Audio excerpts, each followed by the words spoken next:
Hundreds of years ago, the age of exploration begins, and people are discovering new things from different countries. Merchants are gathering goods and bringing them back to their countries to sell for profit. International goods become high in demand because everyone wants to buy the interesting things that they never had before, but traveling on land becomes inconvenient because of bandits, taxes, and just being incredibly slow. Because of that, countries start to look towards the sea for means of travel and transporting goods. The realization becomes that boats are much faster and safer than land travel. Boats like the caravel can bring home more merchandise to sell and soon become a very popular mode of transportation.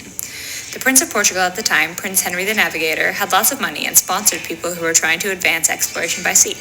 Subsequently, Portugal then becomes a hub for people who want to learn about sea exploration.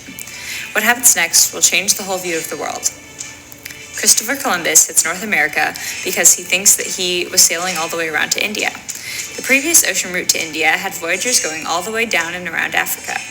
At first, Columbus thinks that the American indigenous peoples are Indian, but soon learns that he has discovered a whole new continent. The explorers start to discover new plants and animals in the Americas. This becomes the beginning of the Columbus trade. Europe sends over many useful things like livestock and grains, and America does the same, sending foods like potatoes and tobacco.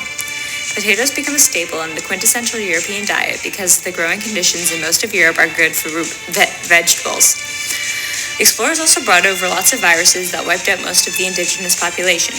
They didn't realize that they were the ones bringing the virus and just thought that the sickness came as a sign of evil.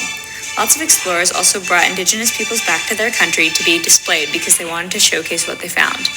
Even though that may sound bleak, the indigenous people also benefited off the Columbus trade. Animals like horses were shipped to the Americas from Spain, and they greatly assisted the lives of the indigenous peoples.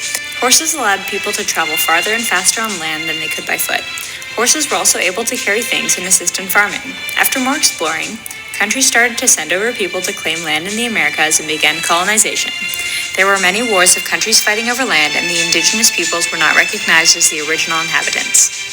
Because of all the wars that took place, we now have places like Canada, the USA, and Mexico, all of which are land that was stolen from the indigenous peoples.